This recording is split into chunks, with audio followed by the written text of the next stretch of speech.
Students, आज हमने 4.1 exercise का क्वेश्चन नंबर 4 करना है। Express the each rational number using exponent.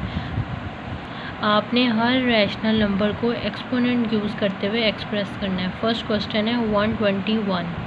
हमारे पास क्वेश्चन है 121। इसके अंदर हमने क्या करना है, हमने इसको एक्सपोनेंट की फॉर्म बनानी है। अब हमने 121 को क्या करना है, ब्रेक करना है। वी नो डैट कि अगर हम 11 को 2 टाइम्स मल्टीप्लाई करवाएं तो हमारे पास आंसर जो है वो 121 आएगा। तो अगर हम 11 को मल्टीप्लाई करें 11 के साथ तो हमारे पास 11 की पार्ट 2 बनती है। 2 क्या एक्सपोनेंट की फॉर्म में हमने बताना है। तो एक्सपोनेंट की फॉर्म किस तरह बनेगी कि हम उसकी पावर्स जो है उस बेस के ऊपर लिख देंगे। बेस हमारी क्या है 11 और 11 की एक्सपोनेंट जो है वो हमारे पास 2 आया। इस 2 का मतलब है कि 11 को अगर हम 2 टाइम्स मल्टीप्लाई करवाएं तो हमारा आंसर 121 आएगा। इसका सेकंड क्वेश्चन है 81। अब 81 है, इसको हमने ब्रेक करना है। चाहे आप इसको 2 पार्ट्स में, 3 में, 4 में, जितने पार्ट्स के अंदर ये डिवाइड होता है आपने इसको डिवाइड करके एक एक्सपोनेंशियल फॉर्म बनानी है, एक्सपोनेंट की फॉर्म बनानी है। मींस इसको पावर्स की फॉर्म में लिखना है। तो हमने 81 को देखा कि अगर हम 9 को 2 टाइम्स मल्टीप्लाई करवाएं तो हमारे पास 81 आता है। तो हमने क्या किया, 9 × 9 और 9 की पार्ट 2 आ गई। इस 2 का एक्सपोनेंट फॉर्म बन गई और इस 2 का मतलब है कि 9 को अगर हम 2 टाइम्स मल्टीप्लाई करवाएंगे तो हमारा जो गिवन क्वेश्चन है, आंसर है 81, वो आएगा। इसके सारे part same as it is है। थर्ड क्वेश्चन है -625। माइनस जो है वो आप इसको साइड पे लिख दें बाहर। अब 625 को आपने ब्रेक करना है ऐसे नंबर के अंदर कि हमारे पास उसकी मल्टीप्लाई करके वही फॉर्म बन जाए। मीन्स कि अगर हम 5 को 1 2 3 4 अगर हम 5 को 4 टाइम्स मल्टीप्लाई करवाएं तो हमारा आंसर 625 आता है। आपने इसको चूज़ करना है, गैस करना है कि ऐसा कौन सा नंबर हो सकता है कि अगर हम उसको 2 टाइम्स 3 या 4 5 6 जितने टाइम्स मल्टीप्लाई करवाएं तो वो आंसर हमारा जो गिवन आंसर है, गिवन क्वेश्चन है वो बन जाए। तो हमने देखा कि अगर हम 5 को 5 टाइम्स मल्टीप्लाई करवाएंगे तो हमारा आंसर 625 बनेगा। तो हमने क्या किया, 5 को 4 टाइम्स लिख दिया और यहाँ हमारे पास 5 की पावर 4 हो गई। कैसे 4 हो गई, यहाँ पे भी 5 की पावर 1 है, यहाँ भी। तो हमारे पास 1 2 3 4, तो 5 की पावर 4 हो गई। और हमारा जो माइनस है वो एज यूजुअल 7 आएगा। अब हमारा 4th क्वेश्चन है 1/1000। अब हमने 1000 को ब्रेक करना है। चाहे हम इसको 2 पार्ट्स में करें, 3 पार्ट्स में करें, लेकिन हमने देखना है कि कोई ऐसा नंबर जिससे हम मल्टीप्लाई करवाएं उतने टाइम्स तो वो हमारा आंसर बन जाए। जैसे हमने 1/10 को अगर हम 3 टाइम्स जो है ब्रेक करते हैं तो हमारा आंसर क्या आता है 1000। यानी कि अगर हम 10 को 3 टाइम्स मल्टीप्लाई करवाएंगे तो हमारा आंसर जो है डिनोमिनेटर का 1000 आएगा। तो हमने इसको ब्रेक किया 3 पार्ट्स में। अब हमारे पास जो बेस है 1/10 और उसकी पावर क्या आ गई 3। मतलब अगर हम 1/10 को 3 टाइम्स मल्टीप्लाई करवाएंगे तो हमारा आंसर 1/1000 आएगा। 5th क्वेश्चन है इसका 8/343। 8 को हमने अलग ब्रेक करना है, 343 को अलग ब्रेक करना है।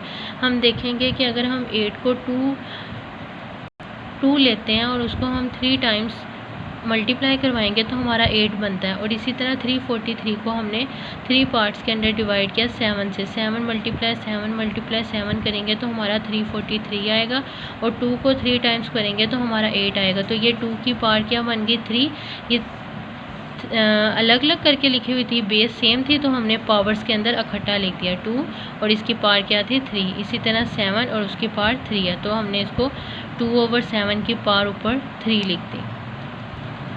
अब हमारा 6th लास्ट पार्ट है इसका -1/32। अब 32 को हमने ब्रेक करना है कि हमारे पास एक्सपोनेंशियली फॉर्म बन जाए। तो हमने 2 जो है उसको 5 टाइम्स मल्टीप्लाई करवाया -1/2 को, तो हमारी एक्सपोनेंट फॉर्म बन गई और हमारा आंसर जो है वो -1/32 आएगा। जैसे हमने -1/2 अब हम 2 को अगर मल्टीप्लाई करवाएं 2 2 ज़ा 4 4 2 ज़ा 8 8 2 ज़ा 16 और 16 को 2 से मल्टीप्लाई कराएंगे तो हमारा क्या आएगा 32। और -1 जो है वो एज इट इज़ रहेगा। -1 को 1 से किया, माइनस +1 +1 को फिर इसके साथ किया -1, -1 को फिर इसके साथ किया माइनस माइनस +1 और फिर +1 को -1 के साथ किया तो -1। तो ऊपर वाला -1 है और नीचे वाला हमारे पास 2 और इसकी पावर 5 कैसे हुई 1 2 3 4 5। तो हमारे पास पावर 5 आ गई। बेस सेम थी और हमारे पास पावर्स जो है वो ऐड हो गई। जो हमारी 4.1 एक्सरसाइज का लास्ट क्वेश्चन था 4 वाला, उसके 6 पार्ट थे वो हमने कंप्लीट कर लिए हैं। नेक्स्ट हम 4.2 एक्सरसाइज स्टार्ट करते हैं। उसके अंदर है लॉ ऑफ एक्सपोनेंट। अब हमने यहाँ पे लॉ यूज़ करना है। फर्स्ट है प्रोडक्ट लॉ। प्रोडक्ट लॉ में क्या है, जब आपके पास बेस सेम हो लेकिन एक्सपोनेंट जो है वो डिफरेंट हो। बेस सेम का मतलब है हमने बेस और एक्सपोनेंट दोनों के अंदर डिफरेंस पढ़ लिया कि एक्सपोनेंट जो है वो हमारी पावर होती है और बेस जो है जो हमें पावर के वैल्यू गिवन होती है वो उसकी बेस होती है। जैसे यहाँ हमारे पास 2 की पावर 3 है। 2 जो है वो हमारी बेस है और 3 जो है हमारे पास एक्सपोनेंट है या उसकी पावर है। तो यहाँ हमारे पास 2 डिफरेंट नंबर्स हैं, सॉरी 2 नंबर सेम है लेकिन इसकी एक्सपोनेंट जो है वो डिफरेंट है। जैसे बेस सेम है, बेस फर्स्ट है 2 की पावर 3 मल्टीप्लाई 2 की पावर 2। तो यहाँ पे 2 बेस इसकी भी बेस सेम है, यहाँ पे 2 इसकी भी बेस सेम है, लेकिन हमारे पास दोनों के अंदर जो हमारे पास पावर्स हैं जो एक्सपोनेंट है वो डिफरेंट है। इसका एक्सपोनेंट 3 है और इसका एक्सपोनेंट 2 है। अब 2 की पावर 3 का मतलब है कि 2 को हमने 3 टाइम्स लिखा है, 2 मल्टीप्लाई 2 मल्टीप्लाई 2। और यहाँ पे 2 की पावर 2 का मतलब है कि 2 जो है वो 2 टाइम्स आया। तो हमने क्या किया, हमने इन सबको ब्रैकेट हटा के एक लाइन में लिख दिया 1 2 3 4 5 टाइम्स 1 2 3 4 5। जब हमने इसको 5 टाइम्स लिखा, जब हमारे पास बेस सेम होती है, इसका एक रूल होता है, जब हमारे पास बेस सेम होती है तो हमारी जो पावर्स हैं वो ऐड हो जाती हैं। पावर्स आपके पास डिफरेंट है इसीलिए पावर्स ऐड हो जाएंगी। कब होंगी, जब हमारी बेस सेम होगी। जब भी हमारी बेस सेम होगी हमने पावर्स ऐड कर देनी। अब हमारे पास यहाँ पे बेस सेम थी 2, बेस क्या है 2, इन सब की बेस सेम है 2, तो 2 आ गई। पावर्स 2 की पावर भी 1 है, इसकी ये 5 जो वैल्यूज़ हैं इन सब की पावर्स जो हैं 1 1 है। तो हमने इनको क्या किया, ऐड कर लिया 1 + 1 + 1 + 1 3 4 5। तो हमारे पास बेस सेम थी, बेस क्या थी 2 और इसकी पावर्स को हमने ऐड कर लिया तो हमारे पास क्या बन गया 2 की पावर 5। देखिए यहाँ पे 2 की पावर 3 थी और ये 2 की पावर 2। तो हमारे पास बेस सेम थी, हमने पावर्स क्या थी ऐड कर ली, 3 + 2 3 + 2 किया तो हमारे पास क्या आ गया आंसर 2 की पावर 5। नेक्स्ट हमारे पास आता है कि हमारी बेस जो है वो डिफरेंट है लेकिन हमारा एक्सपोनेंट जो है वो सेम होता है। पहले हमारे पास बेस सेम थी, एक्सपोनेंट डिफरेंट है। यहाँ अब हमारे पास बेस डिफरेंट है लेकिन एक्सपोनेंट जो है वो सेम है। अब हमारे पास बेस क्या है 2 है और एक है 5। बेस डिफरेंट है लेकिन पावर्स एक्सपोनेंट जो है वो हमारे पास सेम है 2 और 3। हमने क्या किया, 2 को 3 टाइम्स लिखा क्योंकि 2 की पावर 3 थी, मल्टीप्लाई 5 को 3 टाइम्स लिखा क्योंकि 5 की पावर 3 थी।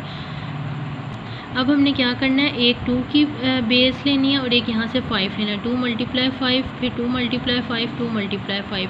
तो हमारी जो बेस होगी वो डिफरेंट थी, उसको एक ब्रैकेट में लिख देना और पावर्स जो हैं वो दोनों की सेम है, उसको एक पावर बना देना है।